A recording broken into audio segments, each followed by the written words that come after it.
السلام عليكم غزالات ديالي، والسلام عليكم متتبعين ديالي الاوفياء. مرحبا بكم والف مرحبا في هذا الفيديو جديد، وهذا خاص بالنساء، يعني احتراما للرجال. الا كان شي واحد كيتفرج في هذا الفيديو يخرج ويخليني مع النساء فقط. اليوم سيداتي جبت لك واحد الوصفه زوينه، واحد الوصفه رائعه غترحمي لي عليها الوالدين، ولاول مره في قناه ديالي، قناه ليلى مكناس ديال اللي دائما كتعرفوا انها كتجيب لكم احسن ما يكون في الوصفات. هاد الوصفه هذه خاصه بالمهبل، المهبل اللي كتكون فيه حكه، مهبل اللي فيه رائحه كريهه.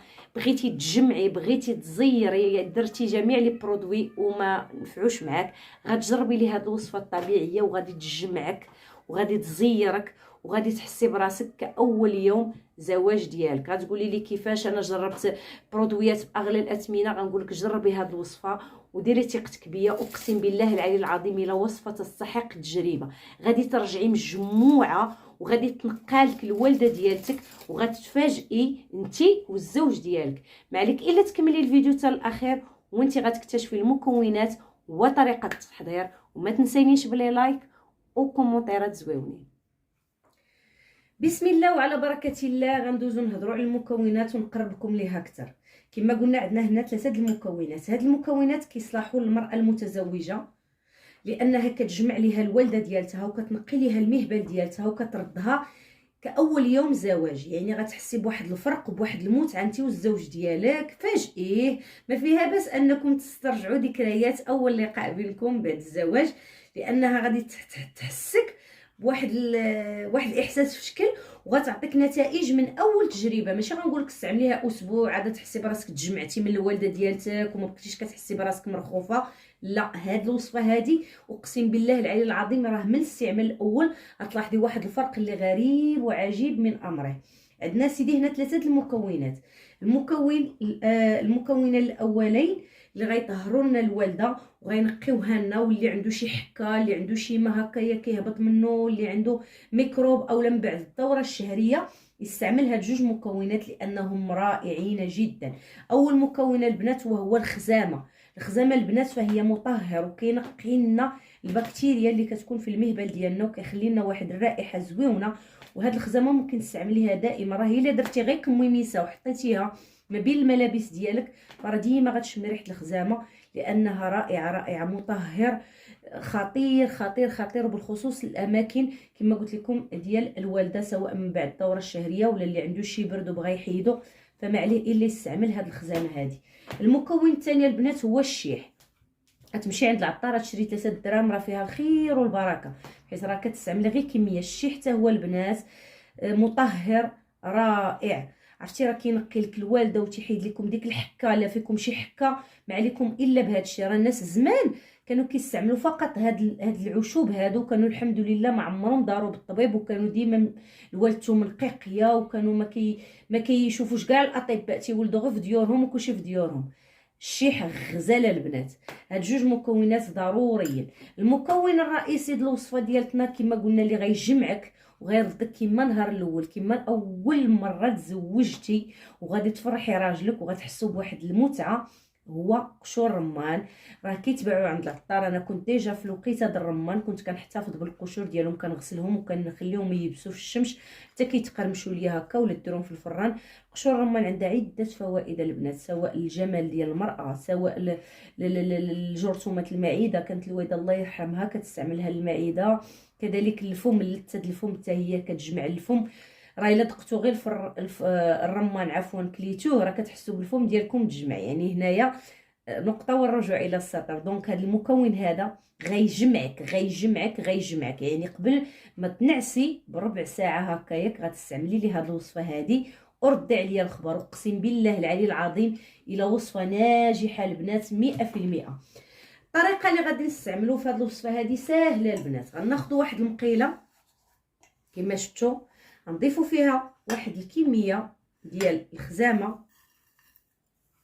كما بهذا الشكل، وغنضيفوا كميه ديال الشيح.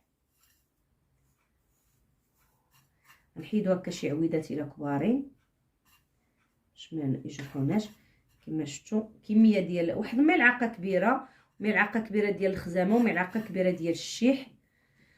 وغادي نمشي نديرها انا وياكم فوق البوطه باش نحمروها. يعني نخليوها تطلع معها السخونيه مزيان مزيان عاد ديك الساعه باش نوريكم كيفاش غتستعملوا هاد الوصفه هادي. بقاو معايا حتى لاخر الفيديو، عندكم تزابيو هاد الفيديو لانه مهم ولاول مره كنحط لكم وصفه بحال هادي. المهم انا غادي نشعل هنايا البوطه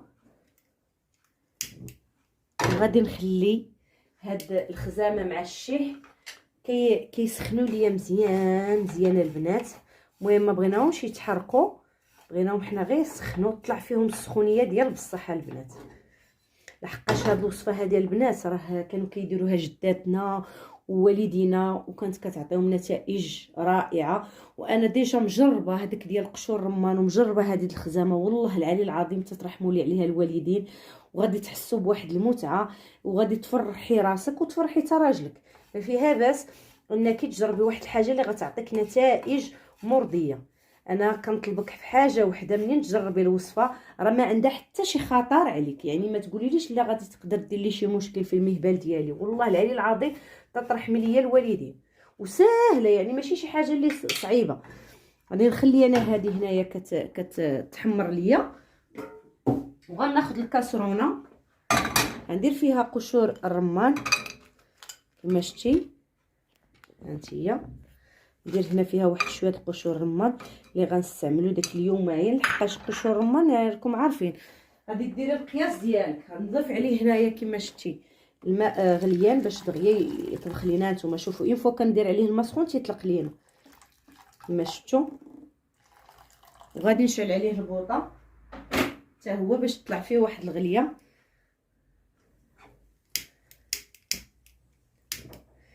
غادي نغطيه هكا فيه حتى هو الغليه. رائعه البنات هاد الوصفه، اقسم بالله العلي العظيم تترحموا ليا الوالدين. غنحرك هكايا هاد الخزامه مع الشيح تنحس بها سخنات ليا مزيان مزيان البنات. الناس اللي كتجيهم الدوره الشهريه من بعد الدوره الشهريه استعملوا هاد الوصفات الشيح مع الخزامه. طيبوا ليا كاع طبخوا ليا الخزامه بوحديتها وتوضاو لي بها مزيان مزيان مزيان حتى هي كتنقي وكتحيد داك الوسخ كامل. وديروا هكايا الخزامه مع الشيح وغنوريكم كيفاش تستعملوها. والله العلي العظيم الا غزاله بزاف البنات. وبالنسبه لهذه غتخليوها هكا في شي وقيت اللي تبغيو تجمعوا الوالده ديالتكم، بغيتوا المهبل ديالكم يرجع كما كان مجموع مجموع مجموع، ما يهبط منكم لا ما لا وسخ لا والو، كما ولدات امك النهار الاول غتستعملي ليا هاد الوصفه هذه. المهم انا غنخليهم هكا شي شويه هذه بيد ما سخنات ليا وطلع الغليه هنا في هاد قشور الرمان، ونولي نرجع معكم باش نكمل معكم الوصفه الرائعه اللي غترحمي لي عليها الوالدين. المهم الغزالات ديالي من بعد ما طبخنا القشور الرمان وسخنا مزيان الشيح ديالنا والخزامه، دابا نوريكم الطريقه الاولى ديال هاد الشيح والخزامه كيفاش غنستعملوه.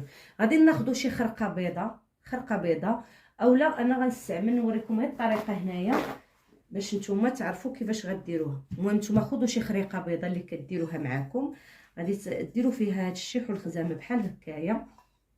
فراه زوينه زوينه زوينه البنات هاد الوصفه هذه رائعه جدا. غادي تطويو هكا الخريقه يعني بهذا الشكل هذا. هاد الوصفه هذه تستعمليها من بعد الدوره الشهريه فراها رائعه ترحمي لي عليها الوالدين على هاد الشكل هذا. وديريها معاك وتخليها حتى الصباح ان شاء الله، راكي غادي تحسي بواحد السخونيه طالعه معاك وغادي تنقي لك الوالده ولا فيك شي حكه ولا شي حاجه.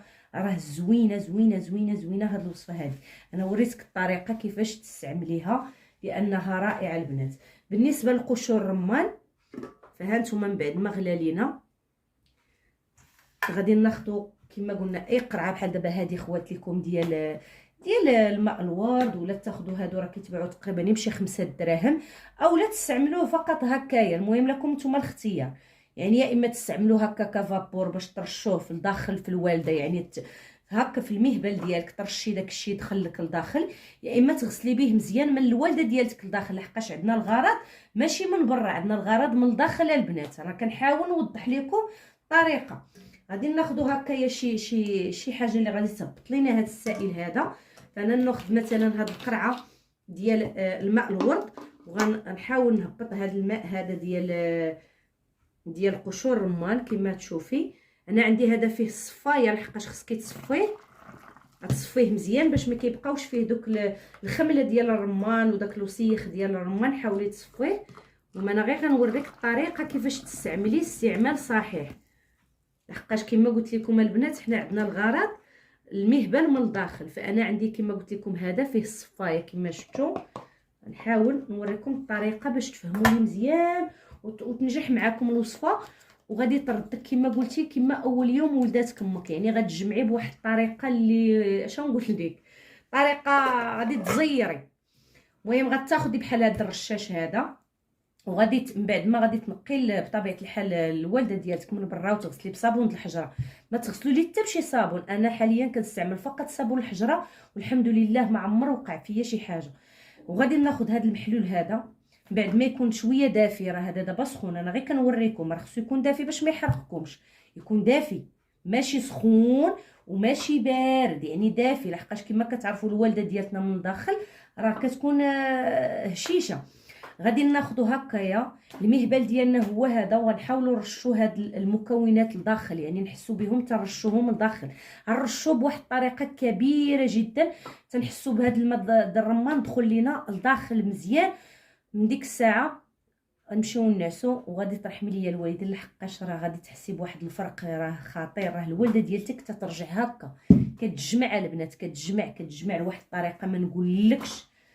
اولا اللي ما عندهاش هذا الرشاش هذا تستعمل الرمان وتغسل الوالده ديالتها من الداخل، يعني تبقى ترش الماء وتغسل يديها هكا من الداخل، راه رائعه حتى هي. يعني هذه الوصفه هذه كنعطيها لكم وربي شهد عليا الا وصفه ناجحه ومضمونه، وغادي تغير لك بزاف د الحوايج في حياتك. غادي تغير لك بزاف د الحوايج في حياتك، ما عليك الا تثقي فيا وتجربيها. هذا ما كان الغزالات ديالي. كنتمنى الفيديو اليوم يكون ممتع ويكون مفيد لك سيداتي، وكنتمنى تجربي هذه الوصفه وترجعي ليا وتقولي لي الله يجازيك بالخير راكي فتيني وفرحتيني، لانها وصفه ما عندها حتى ضرر على المنطقه الحساسه د المراه، لانني انا كنستعملها وربي شاهد عليا انني ما غنعطيكش واحد الحاجه اللي غادي تضرك. بالعكس خصني نعطيك شي حاجه اللي غادي تفرحك وغتلقاي عليها نتائج مرضيه. كنتمنى تكونوا دوزتوا معايا وقيت زويون ومفيد، وما تنساونيش بلي لايك وكومونتيرات زويونين. ومع السلامه في فيديو اخر مع قناه ليلى مكناسيه.